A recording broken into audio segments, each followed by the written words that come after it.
Muchas gracias por invitarme.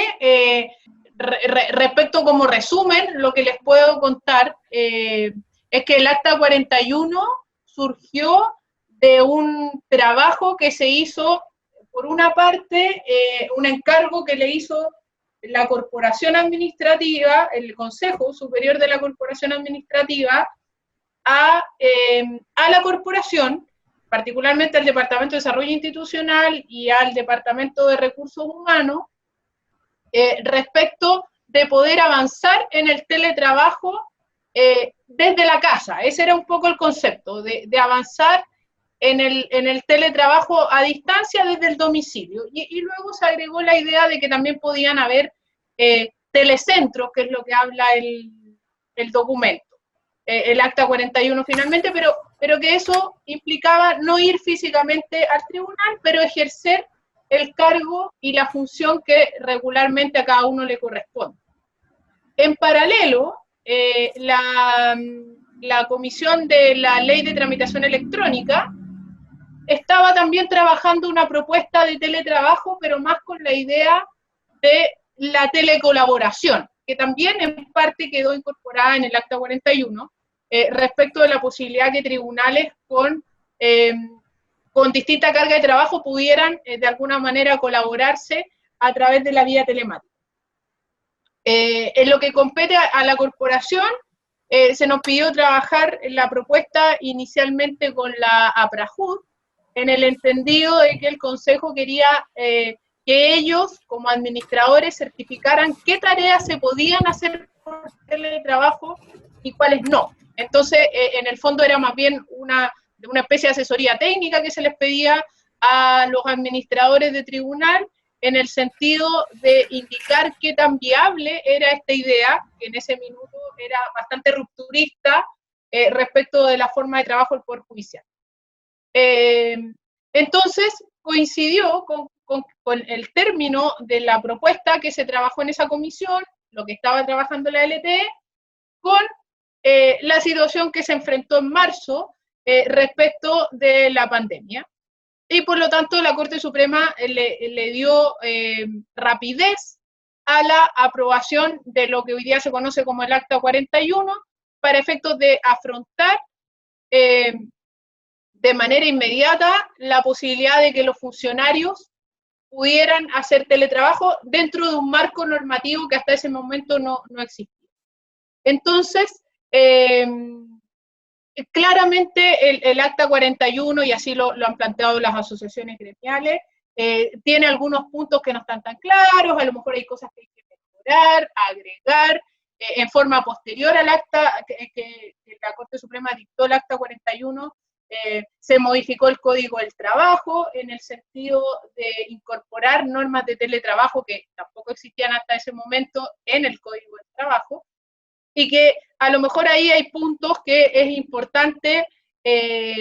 abordar como buena práctica y traerlos al Poder Judicial. También el gobierno está tramitando un proyecto de teletrabajo del sector público que probablemente va a definir otras líneas que hoy día no están tan claras respecto, por ejemplo, del financiamiento, de los costos del teletrabajo. Pero de alguna manera este es un tema que la pandemia ha apurado en todos los ámbitos. Particularmente hoy día estamos con la modalidad de teletrabajo extraordinario, entonces también tenemos una serie de situaciones que se nos presentan todos los días y que debemos ir de alguna manera todos, disculpen, aquí está mi hijo, entonces,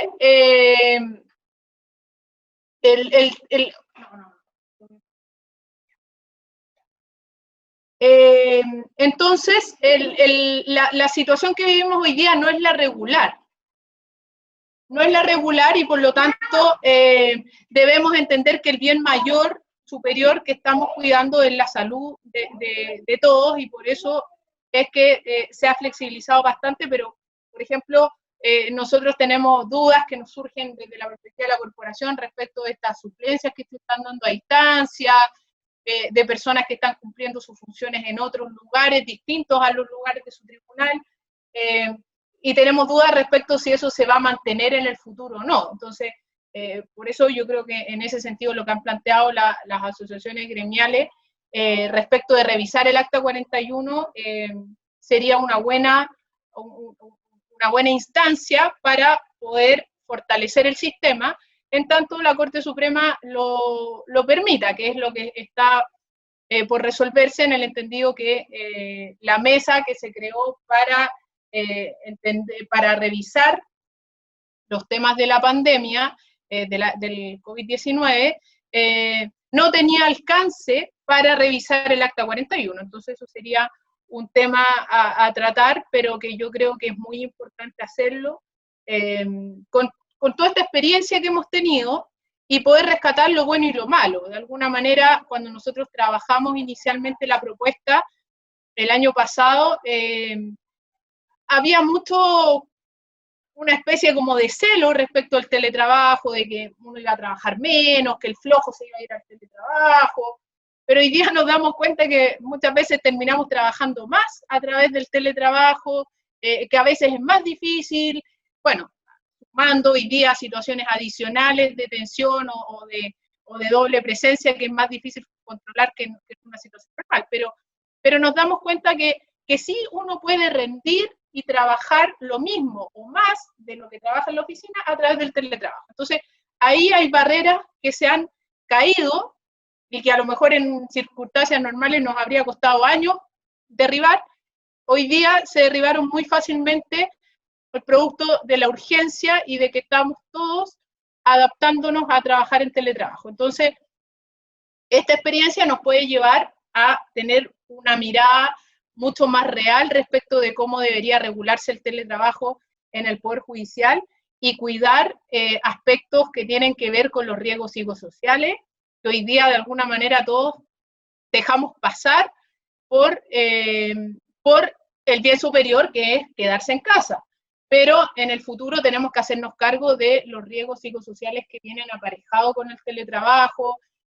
los efectos emocionales, los efectos en los equipos de trabajo, en las nuevas formas de control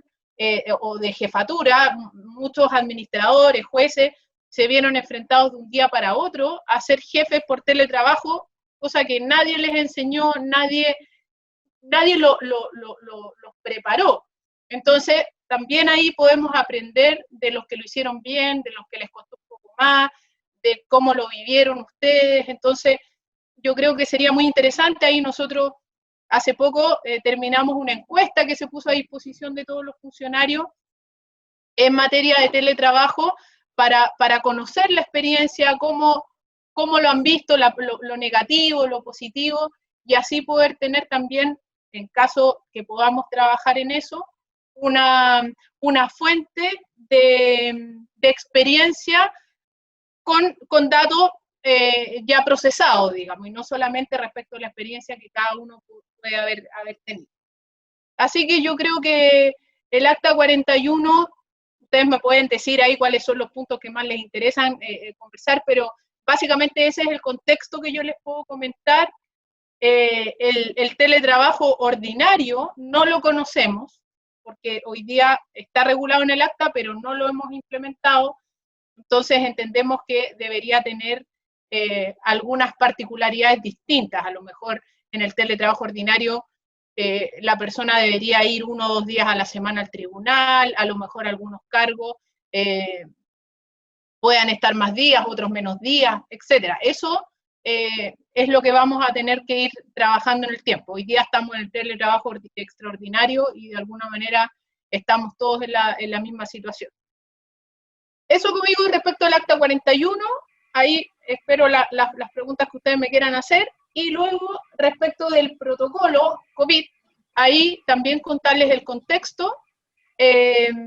Nosotros en la corporación empezamos a buscar información respecto de cómo podíamos preparar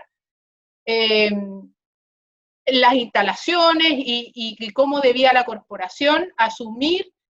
los elementos de protección personal que deberían entregarse a los funcionarios. Pero en ese trabajo más interno de la corporación respecto de los presupuestos, de la forma en que se iba a hacer, qué material se iba a entregar, etc., la Corte Suprema aprobó la mesa de trabajo COVID, que está formada por el presidente, presidida por el presidente, ministros de la Corte Suprema y representantes de cada una de las asociaciones gremiales. Y ahí nos tocó participar. Entonces, nosotros ahí pudimos exponer lo que a nosotros nos parecía respecto de cómo abordar el tema de la seguridad. Y en una segunda línea se puso el tema de cómo debían funcionar los tribunales. Entonces, por eso es que la mesa trabajó 2 protocolos. Primero, el de seguridad,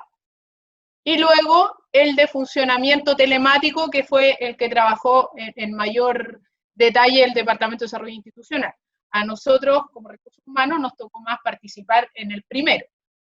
Entonces, en el marco de ese protocolo, nosotros dijimos, bueno, hay que abordar esto desde distintas dimensiones. Entonces, tenemos una dimensión que son los funcionarios. ¿Cómo vamos a entregarles elementos de protección a los funcionarios? Entonces, ahí se hicieron algunas definiciones respecto a las mascarillas, los protectores faciales. Tuvimos muchas reuniones con la Asociación Chilena de Seguridad respecto de qué elementos debíamos entregar en relación al nivel de riesgo que tiene el Poder Judicial, porque ellos nos dicen, oye, no se pongan en el extremo de los elementos que tiene la gente que trabaja en los hospitales, porque en realidad ustedes tienen otro nivel. Entonces, como ellos trabajan con mucho tipo de empresas, nos decían, a ustedes les corresponde este nivel. Y por lo tanto nos recomendaron los protectores faciales, las mascarillas, una serie de adecuaciones físicas, pero por ejemplo guantes no, porque según indican los estudios de seguridad, en personas que no están acostumbradas a usarlo genera una falsa seguridad. Entonces yo tengo el guante, toco cosas que pueden estar contaminadas y me llevo las manos a la cara y me contagio.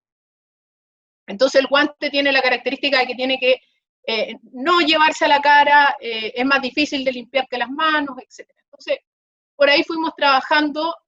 los niveles o los estándares de seguridad que debíamos entregarle a los funcionarios. Luego definimos otra dimensión que tenía que ver con las instalaciones. ¿Cómo debemos organizar o adaptar las instalaciones de los tribunales para proteger a las personas que trabajan ahí? Entonces, nuevamente con la Asociación Chilena de Seguridad y con documentación que estaba disponible de distintas fuentes, digamos, llegamos a determinar que se necesitaban los separadores de policarbonato, que hay varios tribunales que ya los tienen instalados, los pediluvios, los buzones, estos basureros con tapa para botar todos los elementos de seguridad, particularmente las mascarillas desechables,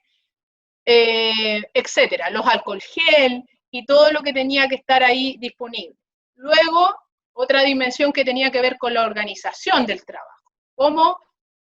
organizamos el trabajo en turnos, en grupos, para que la gente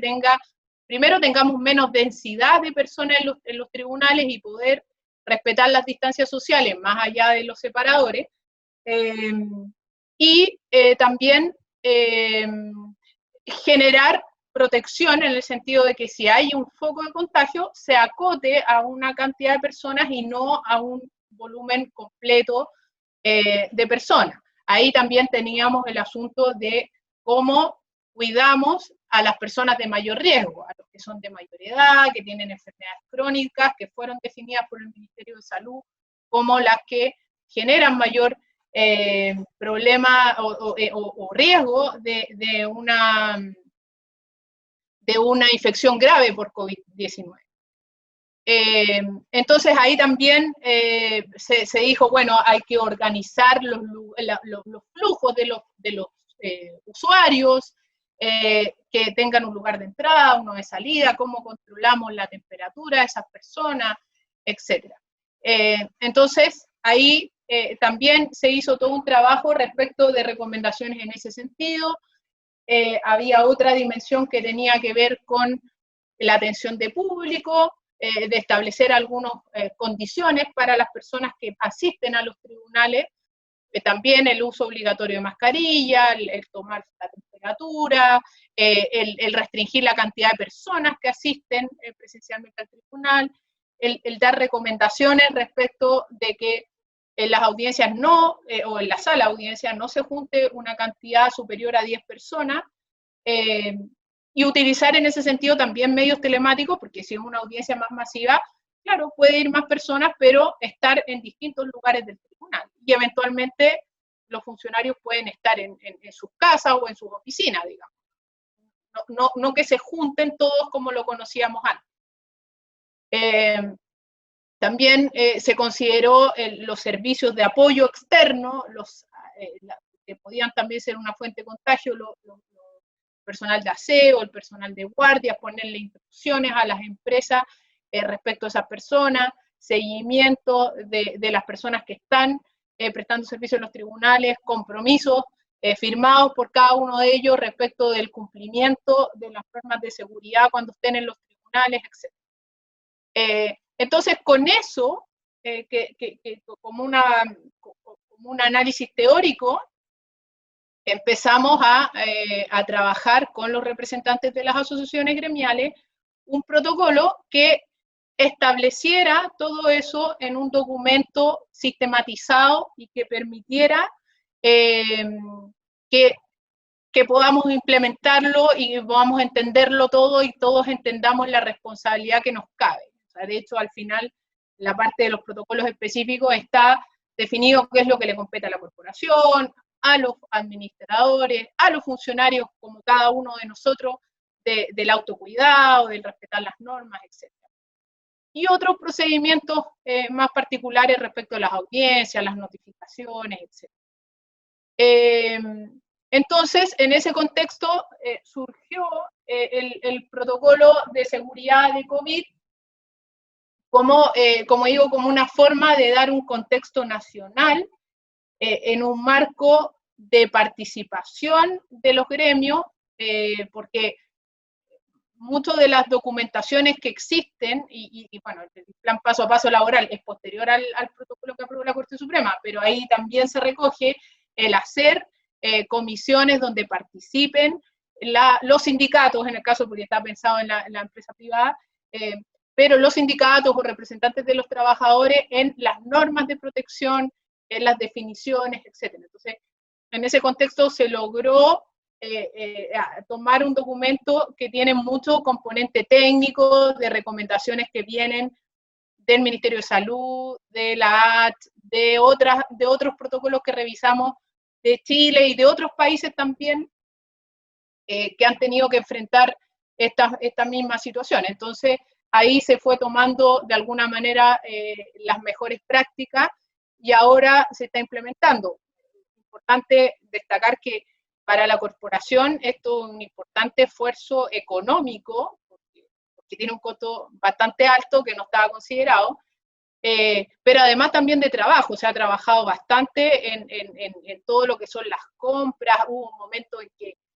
a lo mejor ustedes vieron escasez de elementos de seguridad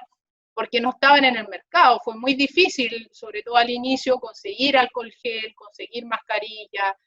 Ahora ya es más fácil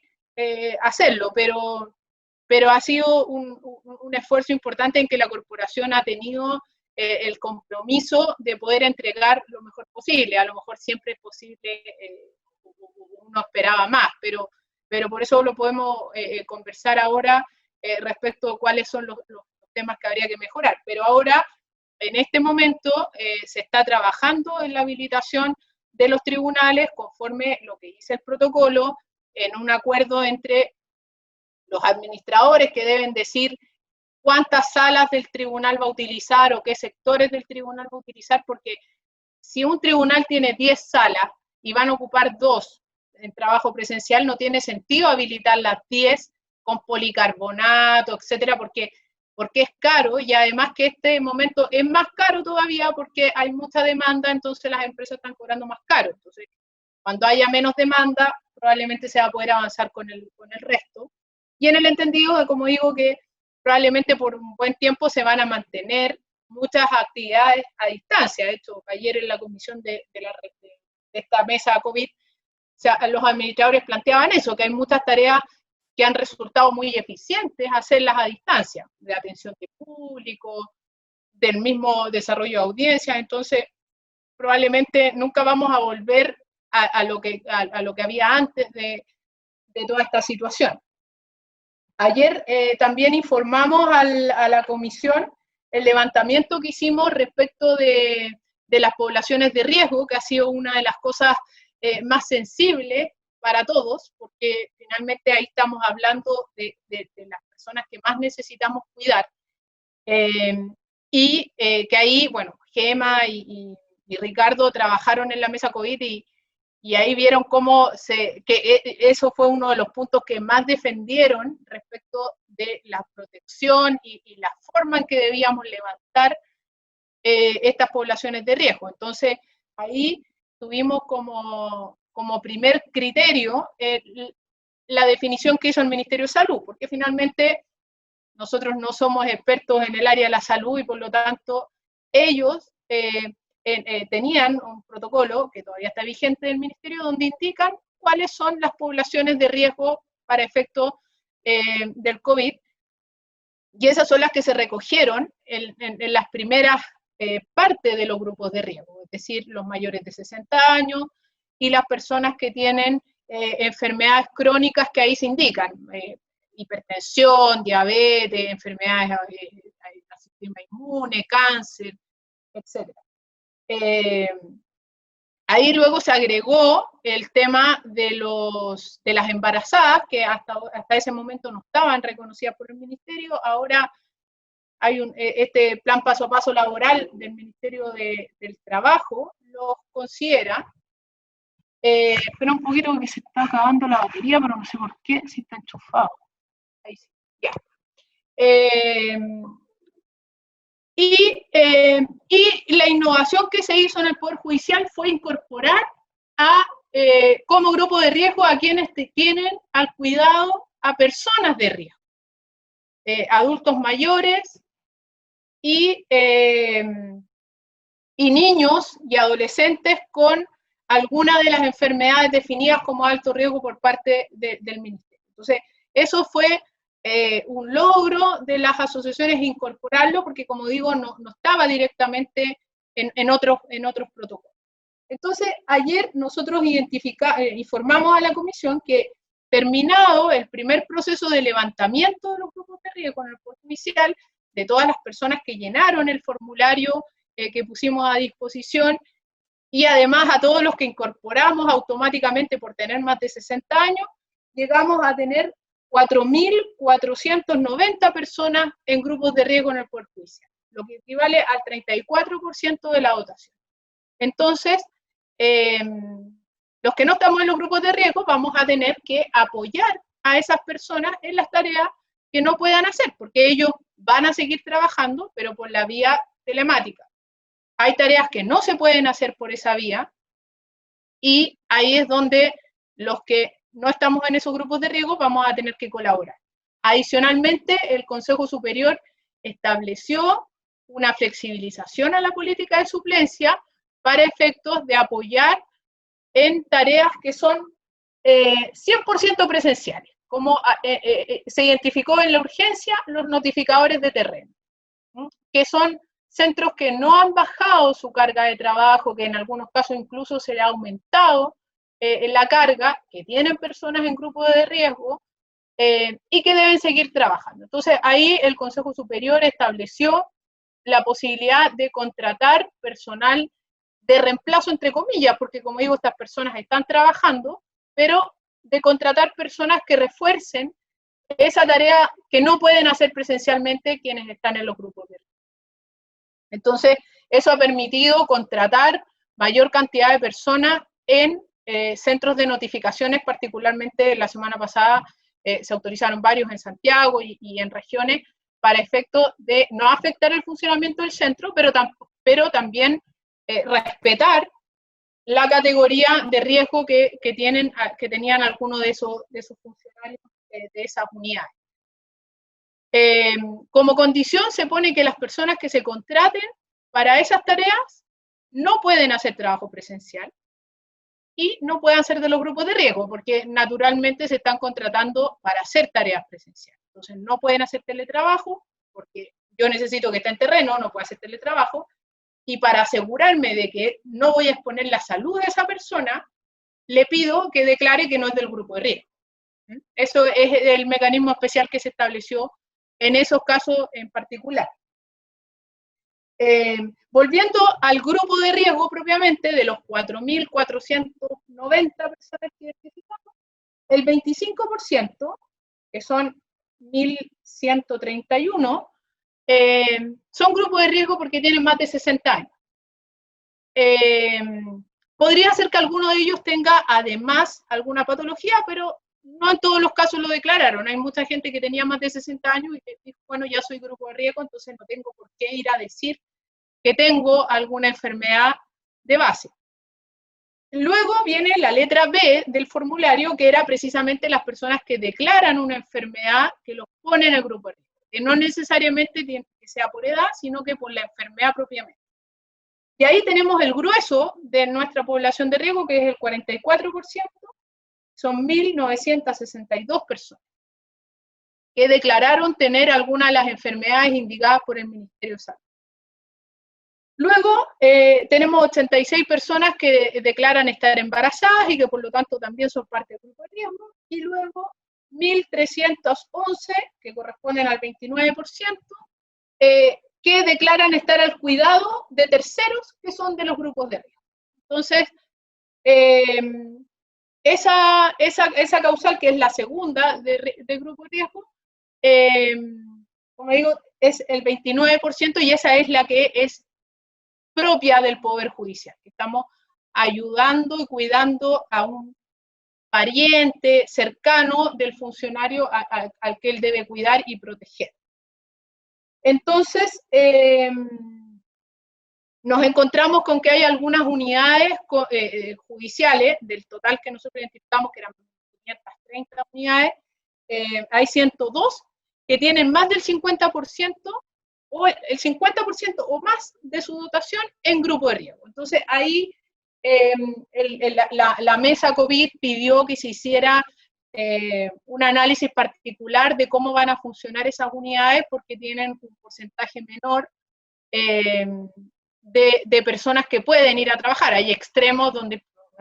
alguna unidad por ahí que tiene el 94% de la dotación en grupo de riesgo. Entonces, ahí los consejos de coordinación zonal tendrán que ver si se puede autorizar personal de apoyo a través de esta flexibilidad de la política que les comenté, o buscar algunas otras soluciones cuando no es posible dar funcionarios de apoyo, como por ejemplo en el caso de los jueces o de los administradores, que son cargos donde no se pueden dar cargos a contrata. Entonces, eso es lo que yo les puedo contar como contexto del protocolo y del Acta 41.